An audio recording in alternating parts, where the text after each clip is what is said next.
Viewers, আজকে আমরা গরম মশলা গুঁড়া করব, সাথে থাকছে তেজপাতার গুঁড়া, আর এখন ফুপু জিরার গুঁড়া করছে। তো আজকে সবকিছু পাউডার করে নিবে ফুপু। তো এটা আলাদা, এটা আলাদা, আর ওইটা আলাদা।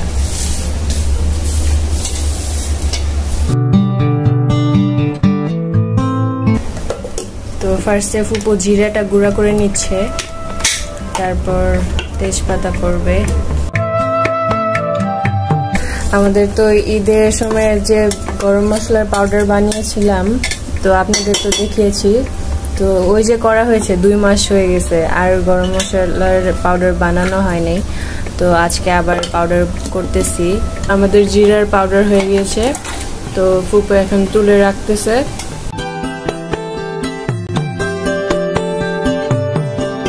এখন ফুপু গরম মশলাগুলো গুঁড়ো করবে। তো এগুলো সব মশলাই ভেজে নিয়েছিল, জিরা, তেজপাতা আর গরম মশলাগুলো হালকা ভেজে নিয়েছে।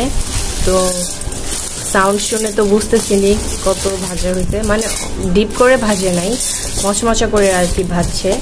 তো এখন ব্লেন্ড করবে, পাউডার করে ফেলবে ফুপু।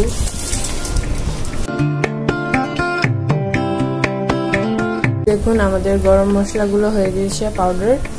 তো এখন ফুপু তুলে রাখবে মশলার পাত্রে, একদম ফিনিশড হয়ে গেছে।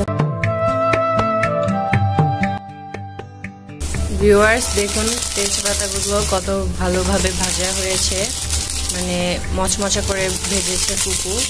সাউন্ড শুনে তো বুঝতেছিনি।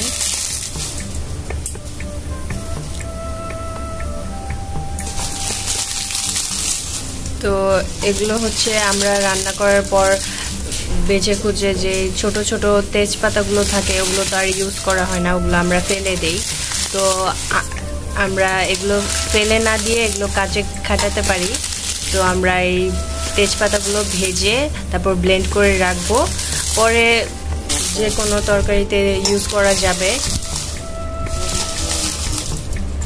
তো ফুপু এখন ব্লেন্ড করে নিচ্ছে।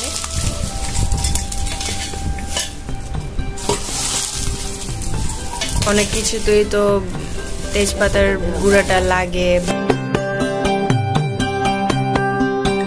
দেখুন পুরা বাটি একদম মানে ভরে আটতেছিল না তেজপাতা, আর এখন ব্লেন্ড করার পর একদম মানে কমে গেছে।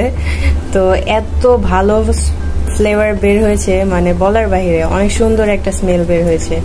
তো আপনারাও এভাবে ব্লেন্ড করে তেজপাতা পাউডার করে রাখবেন, তাহলে সব কিছুতে ইউজ করতে পারবেন। অনেক কিছুতে আস্তা তেজপাতা দেওয়া যায় না, তো সেক্ষেত্রে আপনারা পাউডারটা ইউজ করতে পারবেন।